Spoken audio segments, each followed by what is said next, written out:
Assalamualaikum warahmatullahi wabarakatuh. Kami dari kelompok 2 akan menjelaskan tentang filsafat Yunani. Berikut penjelasannya.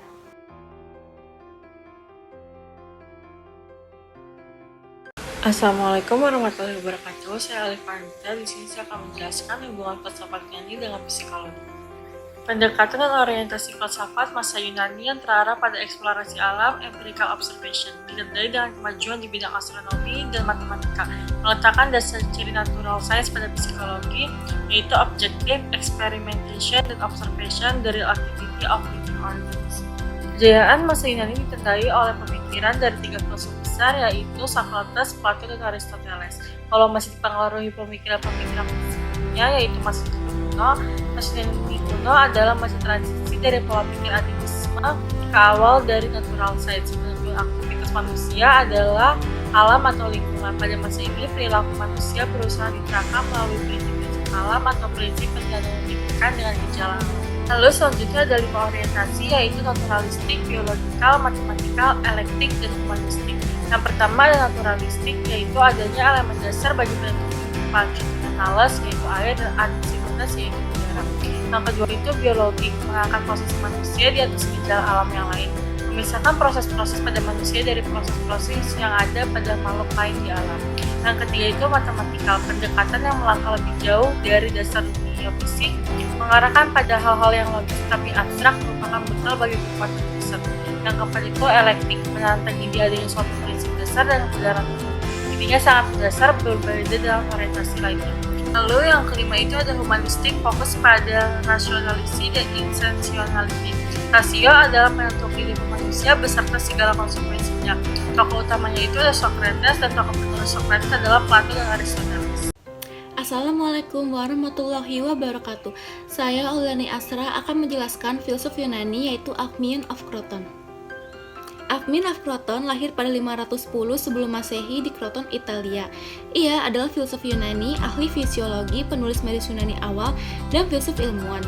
Dia telah menulis buku-bukunya antara 500 dan 450 sebelum Masehi. Fragmen-fragmen dan kesaksian masih ada, berfokus pada isu-isu fisiologi, psikologi, dan epistemologi, yang mengungkapkan Alcmaeon sebagai seorang pemikir dengan originalitas yang cukup besar. Dia adalah orang pertama yang mengidentifikasi otak sebagai pusat pemahaman dan membedakan pemahaman dari persepsi. Alcmaeon juga menyimpulkan bahwa otak adalah pusat kecerdasan dan jiwa adalah sumber kehidupan. Selanjutnya, saya akan menjelaskan pemikiran-pemikiran dari Alcmaeon of Croton. Yang pertama itu ada tentang manusia dan binatang. Menurut Alcmaeon sendiri, perbedaan antara manusia dan binatang adalah pada kemampuan manusia untuk mengerti atau understanding. Binatang memiliki kemampuan untuk merasakan atau sensations. Demikian pula manusia memiliki kemampuan tersebut, tapi manusia memiliki kemampuan untuk mengerti sedangkan binatang tidak. Yang kedua itu ada pemikiran tentang jiwa. Ia menyatakan bahwa jiwa bersifat abadi. Karena sifat abadi itu, jiwa terus akan bergerak. Berbeda dengan jiwa, tubuh manusia akan lenyap. Lalu yang ketiga itu ada pemikirannya tentang otak sebagai pusat kehidupan.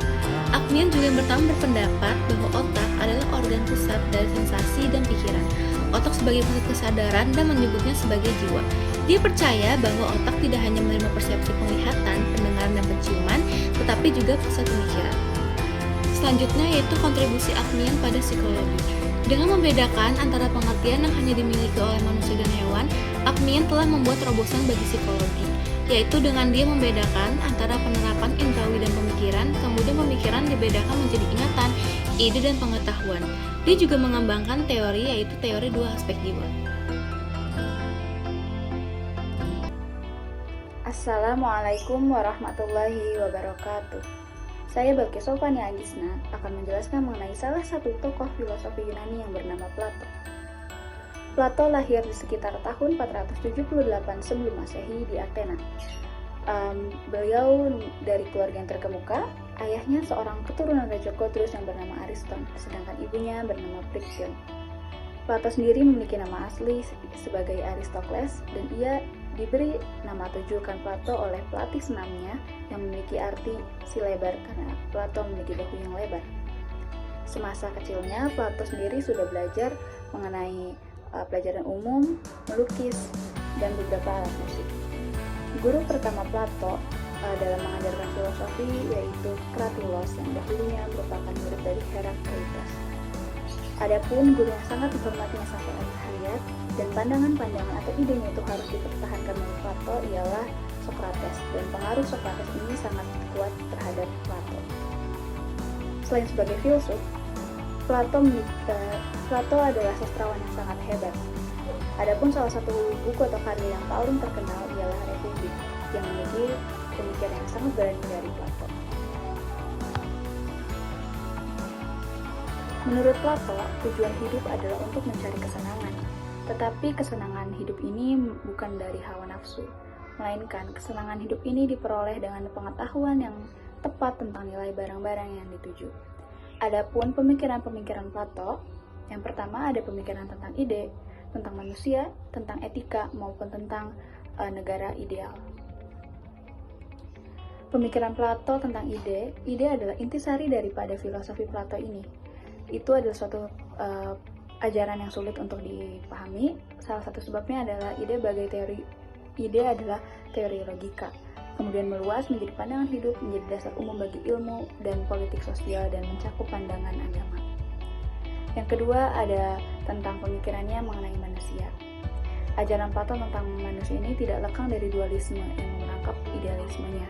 Jadi menurut Plato, di satu pihak manusia adalah eksistensi yang imaterial, abadi dan tidak berubah.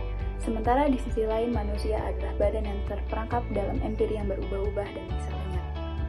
Yang ketiga adalah pemikiran Plato mengenai tentang etika. Jadi, etika itu bersifat intelektual dan rasional. Dasar ajarannya adalah mencapai budi baik. Orang yang berpengetahuan dan dengan sendirinya akan berbudi baik, sebab itu sempurnakanlah pengetahuan. Yang terakhir adalah pemikiran Plato mengenai negara ideal dalam politik ya. Jadi, dalam buku Republiknya ini, tujuan hidup Plato telah tergambar ya dalam pendapatnya, yaitu adalah peraturan yang menjadi dasar untuk mengurus kepentingan umum, yaitu tidak boleh diputus oleh kemauan atau pendapat orang-orang atau oleh rakyat seluruhnya, melainkan ditentukan oleh suatu ajaran yang berdasarkan pengetahuan dengan pengertian. Apa sih kaitan pemikiran Plato dengan psikologi? Seperti yang telah disebutkan sebelumnya, menurut Plato, manusia itu terdiri dari badan yang material dan jiwa yang imaterial, tidak material.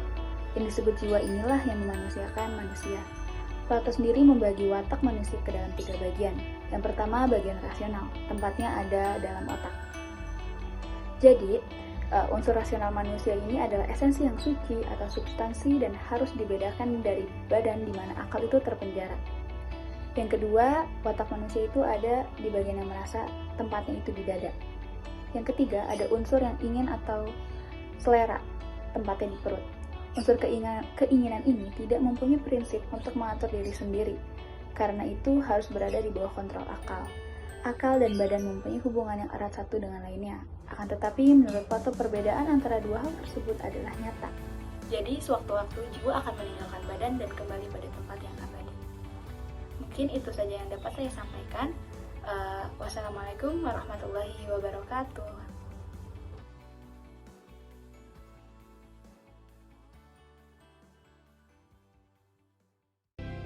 Pada kesempatan kali ini, saya akan menjelaskan tentang tokoh filsuf Yunani yang bernama Sokrates. Latar belakang Sokrates.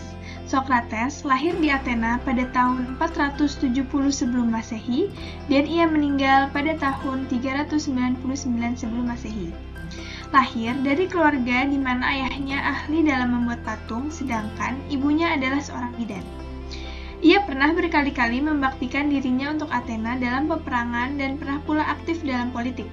Tetapi akhirnya ia mengundurkan diri dalam kehidupan politik.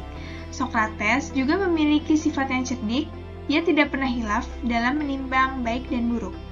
Sokrates dari kecil memiliki budi pekerti yang luhur, sehingga warga Athena menyukai Sokrates.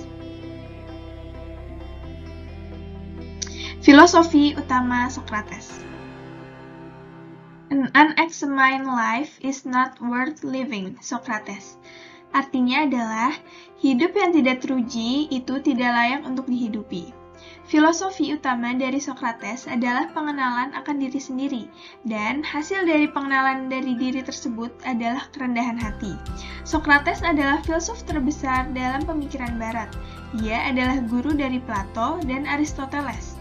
Socrates memulai filsafatnya dengan sebuah pertanyaan, siapakah aku? Dalam hal ini, Socrates mengajak para pembacanya untuk bertanya, apakah yang kulakukan sudah sungguh-sungguh baik? Dia mengarahkan kita untuk memahami bahwa setiap manusia adalah terbatas dan belum sempurna sehingga dia mencoba untuk mendorong murid-muridnya untuk berpikir kritis terhadap dirinya sendiri dengan bertanya. Nama metodenya adalah Meutics. Socrates tidak pernah memberikan jawaban, hanya pertanyaan. Poin penting pemikiran Socrates. Yang pertama adalah kepercayaan terhadap akal manusia. Socrates adalah seorang tokoh yang rasionalis. Apa sih maksudnya rasionalis itu? Rasionalis adalah orang yang mempercayai akalnya lebih dari indranya. Namun, kepercayaan Socrates terhadap akal manusia bukan tanpa sebab. Socrates hidup ketika paham-paham yang dibawa oleh kaum sofis merajalela di Athena. Kaum sofis ini adalah kaum pengelana yang mengemukakan bahwa kebenaran itu relatif, tergantung pendapat mayoritas. Itulah yang kemudian ditentang oleh Socrates. Ia meyakini bahwa kebenaran itu pasti, bukan relatif. Kita semua, umat manusia, telah dibekali akal yang dapat membedakan mana yang benar dan salah. Yang kedua adalah mencintai dialog dan diskusi. Socrates pernah menjelaskan bahwa pohon-pohon di pedesaan tidak mengajarkan apapun kepadaku. Dia yakin bahwa yang dapat memberikan ilmu sejati kepadanya adalah manusia. Dan ilmu tersebut dapat tersampaikan melalui dialog dan diskusi. Socrates bahkan termasuk orang yang cukup mahir dalam berdiskusi. Ia memancing lawannya dengan pertanyaan-pertanyaan yang ia lontarkan. Kemudian lawan bicaranya mulai kehabisan kata-kata. Ia memaksa lawan bicaranya tersebut untuk menyetujui argumennya. Dalam banyak diskusi, hal tersebut dilakukan Socrates untuk membuat orang Athena berpikir. Poin yang ketiga adalah tidak pernah puas. Satu ungkapan Socrates yang sangat terkenal sampai saat ini adalah hanya satu yang aku tahu, yaitu bahwa aku tidak tahu apa-apa. Socrates adalah sosok yang tidak pernah puas untuk belajar. Ia selalu memposisikan dirinya sebagai orang yang sedikit ilmunya. Itulah kenapa kemudian Socrates mengajukan pertanyaan. Ia selalu ingin tahu banyak hal. Di tengah perjalanannya, Socrates berbicara kepada banyak orang yang beragam usia, profesi, bahkan status sosialnya. Satu kepercayaan yang selalu dipegang teguh oleh Socrates adalah pengetahuan yang benar akan menuntun pada perilaku yang benar. Ia mencari tahu tentang apa itu kehidupan, etika, kebaikan, serta kejahatan. Hal tersebut dilakukannya barangkali karena perasaan resah yang menghantuinya, resah karena masih tidak mengetahui apa-apa. Poin keempat adalah gagasan mengenai norma universal. Keyakinan akan adanya norma universal. Norma universal adalah tata aturan mengenai yang baik dan buruk itu berlaku di semua tempat dan sepanjang zaman. Poin ini adalah poin terpenting yang membuat Socrates menentang kaum sofis. Menurutnya, mereka, kaum sofis, hanya mengajarkan keahlian saja. Dengan keahlian tersebut, yang mereka lakukan adalah merusak tatanan berpikir manusia. Seperti keyakinannya bahwa perilaku yang baik itu dituntun oleh pengetahuan yang baik pula. Maka, sudah jelas bahwa yang baik itu pasti dan tidak relatif, serta berlaku terus-menerus dan bukan hanya sementara. Socrates adalah guru Plato. Semasa hidupnya, Socrates tidak pernah meninggalkan karya tulisan, sehingga sumber utama mengenai pemikiran Socrates berasal dari manuskrip tulisan muridnya, yaitu Plato. Assalamualaikum warahmatullahi wabarakatuh. Nama saya Hila Syasukirana dengan nomor NIM 0603521008 akan mempresentasikan filsafat Yunani kuno dengan tokoh Hippocrates. Pertama-tama saya akan sedikit menceritakan tentang riwayat hidup Hippocrates. Hippocrates dikenal sebagai bapak kedokteran dan dianggap dokter hebat pada masanya. Beliau lahir di Pulau Kos, Yunani, dan beliau juga merupakan seorang putra dari seorang dokter dan pastor di Asklepion di Kos.